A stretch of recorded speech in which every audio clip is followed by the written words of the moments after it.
বিসমিল্লাহির রহমানির রহিম। আমি জাফর সরকার, সাবেক সেনা সদস্য কাতার থেকে। আজকে একটি বিষয় আবারও দেখলাম, বাংলাদেশে মরার উপরে খাড়ার গা, এমনি বন্যা কবলিত মানুষের অনেক দুর্দশা। এমনি কিছুদিন আগেও বৈষম্য বিরোধী আন্দোলনকে কেন্দ্র করে সারা বাংলাদেশের যেই আহত নিহত হয়েছে সেগুলো দুঃখ কষ্ট এখনও আমরা কাটতে পারি নাই। আজকে আবার দেখলাম যে সাধারণ আনসারের সাথে আপনার বৈষম্য বিরোধী ছাত্রদের দুজন সমন্বয়ক সচিবালয়ে তাদের সাথে হাতাহাতি মারামারি হচ্ছে। আমার একটি প্রশ্ন আমি রাখতে চাই, সাধারণ আনসাররা কেন এই ধরনের পদক্ষেপ নিবে? আপনারা এটা জিনিসটা বুঝেন যে সাধারণ আনসাররা কতটুকু কষ্টে আছে। সাধারণ আনসাররা সচিবালয়ে তারা গিয়েছে তাদের দাবি পেশ করার জন্য।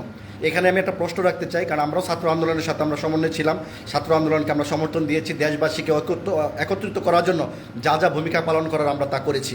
আজকে ছাত্রদের সাথে সাধারণ আনসারদের কেন মারামারি কাটাকাটি হবে সেই বিষয়ে আমি ছাত্রদের উদ্দেশ্যে কিছু কথা বলতে চাই। বৈষম্য বিরোধী যে সমন্বয়ক, দুজন সমন্বয়ক হাসনাত আবদুল্লাহ এবং সার্জিস আলম, যাকে আমরা সোশ্যাল মিডিয়াতে এখন সবচেয়ে বেশি দেখতে পাচ্ছি এবং টুলও হচ্ছে তাদেরকে নিয়ে। তো আমার প্রশ্ন হচ্ছে যে বৈষম্য বিরোধীতে দুইজন ছাত্র ছিল, আপনার হাসনাত আবদুল্লাহ এবং সার্জিস আলম, তারা সচিবালয়ে কী করেন? তাদের সচিবালয়ে কী কাজ থাকতে পারে? তারা তো রাষ্ট্রীয় কোনো ফিগার না বা রাষ্ট্রীয় কোনো কর্মকর্তা না যে সচিবালয়ে তাদের কোনো কাজ আছে। আমার সরি ফরসে আমি এই বিষয়টা বলার জন্য দুঃখিত, কিন্তু আমার প্রশ্ন আছে, একজন ছাত্র জায়গায় থাকবে, আন্দোলন করেছে সারা দেশের মানুষ, আমরা তাদেরকে সমর্থন করেছি, এখন এটা এখন 5 হয়ে গেছে, এটা এখন 5, এখন এই বিষয় নিয়ে আমরা সামনে আনতে চাই না। আর সাধারণ আনসারের বিষয়গুলো আপনারা তো যতটুকু জানেন, আমি ডিফেন্সে ছিলাম, সাধারণ আনসার সবচেয়ে বেশি অবহেলিত। এই সাধারণ আনসাররা এখন বর্তমানে সাধারণ আনসাররা যে বিভিন্ন সেনাবাহিনী, নৌবাহিনী, বিমান বাহিনীতে যারা চাকরি নিচ্ছে এসএসসি পাস, অথচ সাধারণ আনসারে মাত্র অষ্টম শ্রেণী থেকে তারা যে কোনো সার্টিফিকেটদারি সাধারণ আনসারে চাকরি পেতে পারে, কারণ এটা এত গুরুত্বপূর্ণ বাহিনী না। কিন্তু বর্তমানে সাধারণ আনসার যে ভূমিকা বাংলাদেশে পালন করতেছে, 1971 সালেও তারা এই যুদ্ধে দুজন খেতাবপ্রাপ্ত তারা খেতাব পেয়েছিলেন এই 1971 সালের যুদ্ধে। এত বড় একটা বাহিনী, এবং এই বাহিনীর পরেও কিন্তু ব্যাটালিয়ন আনসার প্রতিষ্ঠিত হয়েছে সাধারণ আনসারের অনেক পরে। তো আমার কথা হচ্ছে, সাধারণ আনসারের বিষয়গুলো আমাদের ভাবতে হবে, কারণ তারাও রাষ্ট্রের জনগণ, তারাও রাষ্ট্রের হকদার। কিন্তু সারা বছর চাকরি করে যদি তারা পেনশনে চলে যায়, তাদের কোনো পেনশন নেই, একদম খালি হাতে তাদের যেতে হবে। এক একটা লোকের 10 বছর, 20 বছর, 30 বছর চাকরি করার পর যদি শূন্য হাতে বাড়িতে যায়, তাদের জীবনের নিরাপত্তা কোথায়? তাদের কোনো মেডিকেল কোনো নাই যে সারা জীবন তারা ট্রিটমেন্ট করবে, তাদের কোনো হেলথ সার্টিফিকেট নাই যে সারা জীবন স্ত্রী, বউ, বাচ্চা রেশন পাবে এবং তাদের সুচিকিৎসা গ্রহণ করবে। এগুলো সাধারণ আনসাররা কিন্তু অনেক বঞ্চিত হচ্ছে। তো আমি সাধারণ আনসারের পক্ষ হয়ে আমি বাংলাদেশের মাননীয় প্রধান উপদেষ্টা যে আছেন ডক্টর মোহাম্মদ ইউনূস স্যার এবং স্বরাষ্ট্র উপদেষ্টা যে আছেন মেজর লেফটেন্যান্ট জেনারেল অবসরপ্রাপ্ত জাহাঙ্গীর আলম চৌধুরী স্যার, আপনার কাছে আমি অনুরোধ জানাচ্ছি, সাধারণ আনসারের দাবিগুলো আপনারা মেনে নিন। কারণ সাধারণ আনসার এখন বর্তমানে যারা সাধারণ আনসারের চাকরি নিচ্ছে, যদিও 8 পাস উল্লেখ করা আছে, কিন্তু সাধারণ আনসাররা বেশিরভাগই আপনার ইন্টারমিডিয়েট ডিগ্রি পাস ছেলেরা সাধারণ আনসারের চাকরি নিচ্ছে। এবং এই সাধারণ আনসারের চাকরি নেওয়ার ফলে তারা কেন যাচ্ছে জানেন? কারণ ব্যাটালিয়ন আনসারে যারা চাকরি করে, যখন কোনো নিয়োগ পাওয়া যায় তখন 30% কোটা থাকে সাধারণ আনসারের জন্য। এখানে যদি সাধারণ আনসারদের জন্য যদি 30% কোটা থাকে, এই 30% কোটাও কিন্তু তারা পায় না।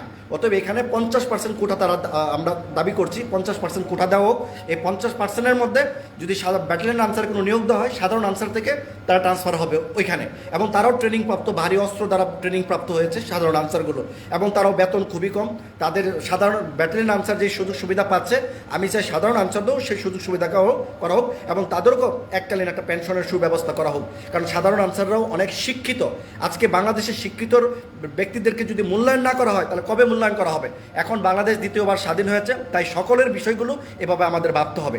তাই আমি ছাত্রদেরকে বলবো, আপনারা আনসারদের সাথে বা হাতাহাতি আপনারা করতে যাবেন, কারণ আনসারদের যদি কষ্টগুলো আপনারা একবার বুঝতেন, তাহলে আপনারা এগুলো করতেন। আর তাছাড়া ছাত্রছাত্রী যারা আছেন, আপনারা দেশের জন্য ভালো কাজ করছেন, আপনারা অবশ্যই অ্যাপ্রিসিয়েট পাওয়ার যোগ্য, ধন্যবাদ পাওয়ার যোগ্য।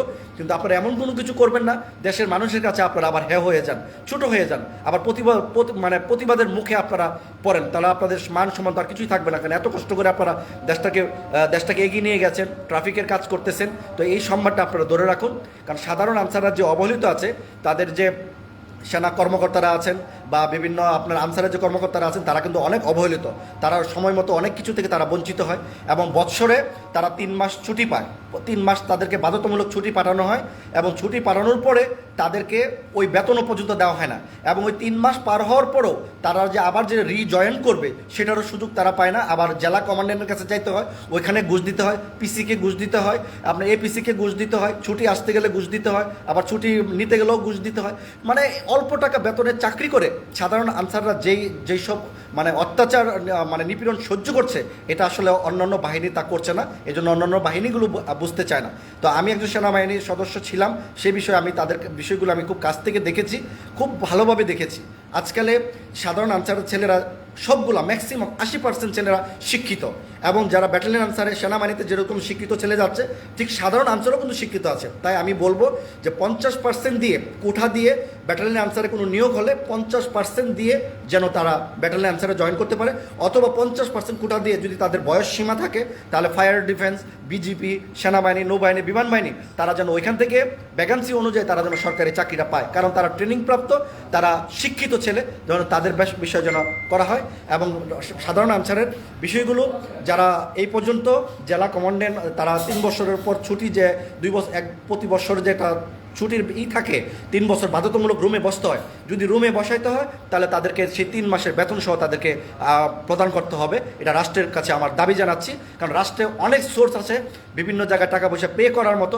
সব বাহিনী যদি টাকা পয়সা পেতে পারে তাহলে সাধারণ আনসার কেন পাবে না? সাধারণ আনসার কেন এইসব বিষয় থেকে বঞ্চিত থাকবে? তাই আমি তাদের পরিবারের কথা চিন্তা করে, তাদের কথা চিন্তা করে, সব কিছু বিবেচনা করে সাধারণ আনসারের চাকরিটা যেন সরকারির আওতায় আনা হয়, এককালীন পেনশনের আওতায় আনা হয়, এবং রেশনের ব্যবস্থা করা হয় তার পরিবার পরিজনের জন্য, যেরকম সব বাহিনীর জন্য যা যা করা হয়েছে সেই স্কেলে, দরকার হলে একটা স্কেল কম থাকুক, কিন্তু ক্যাটাগরিও যেন তারা সেভাবে তারা যেন মূল্যায়ন পায়।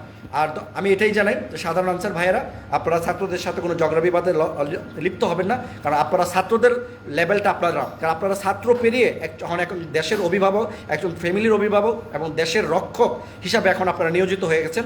অতএব ছাত্রদের বিষয়ে আপনারা অতটুকু আপনার অগ্রসর হওয়ার দরকার নাই। আর আমি একটি প্রশ্ন আবারও রাখলাম যে যারা আমাদের বৈষম্যবিরোধী ছাত্ররা, যে 2জন সমন্বয়ক হাসনাত আবদুল্লাহ এবং সার্জিস আলম, আমি জানতে চাই তোমরা ওইখানে কি করো? তোমরা সচিবালয়ে তোমাদের কাজ কি?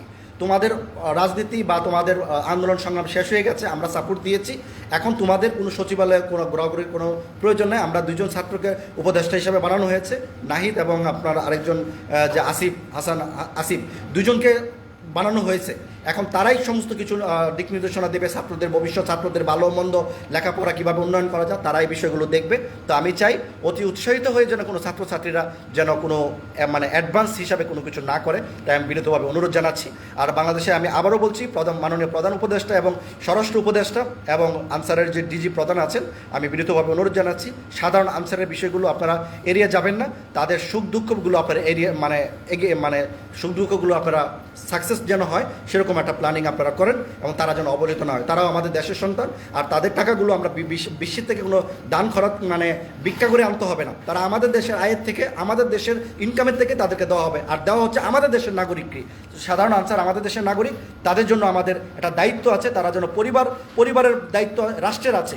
তো অতএব তাদেরকে ভালো রাখুন, তাদের পরিবারকে ভালো রাখুন। অন্যান্য বাহিনী যেরকমভাবে সুযোগ সুবিধা নিচ্ছে সেরকম সুযোগ সুবিধা সাধারণ আনসারদেরকে যেন দেওয়া হয়, আমি বিনীতভাবে রাষ্ট্রের কাছে অনুরোধ জানাচ্ছি। আর আমি সাধারণ আনসারদেরকে বলবো, প্রিয় ভাইয়েরা, আপনারা কোনো ঝগড়া বিবাদে আগাবেন না, আপনারা সচিবালয়ে অ্যাপ্লিকেশন দিন এবং মাননীয় প্রধান উপদেষ্টার সাথে আপনারা সাক্ষাৎ করুন। যদি ডিজি মহোদয় যদি আপনাদের কথা না শুনে, আপনারা সবাই প্রধান উপদেষ্টার সাথে সাক্ষাৎ করে আপনাদের প্রবলেম সলভ করুন। আর যে কোনো প্রয়োজনে আমাদেরকে জানাবেন, আমরা আপনাদের পাশে ছিলাম, আছি, ভবিষ্যতে থাকবো। আমরা চাই বাংলাদেশ সকল বিষয়ে সবার মানে এক ক্যাটাগরিতে সবার সম্মান একভাবে থাকবে, এবং সবার হক যেন একভাবে রাষ্ট্র পালন করে, সেই বিষয়ে আমি দাবি জানাচ্ছি প্রধান উপদেষ্টার কাছে। আমি আবারও বলছি, সাধারণ আনসাররা এখন বর্তমানে 70 থেকে 80% লোক এখন তারা শিক্ষিত, তারা 8 পাশে খুবই কম লোক ভর্তি হচ্ছে। ইন্টারমিডিয়েট পাস, ডিগ্রি পাস, অনার্সের ছাত্ররা এখন তারা সাধারণ আনসারে ভর্তি হচ্ছে। তাই আমি বলবো ব্যাটালিয়ন আনসারে 50% ভ্যাকেন্সি দেওয়া হোক, সাধারণ আনসার থেকে নিয়োগ মানে যেন তারা যেতে পারে, এবং সমস্ত ডিফেন্সে যেন তারা বিভিন্ন ক্যাটাগরিতে বিভিন্ন কোঠায় যেন তারা চাকরিটা পায়, কারণ তারাও সব শিক্ষিত।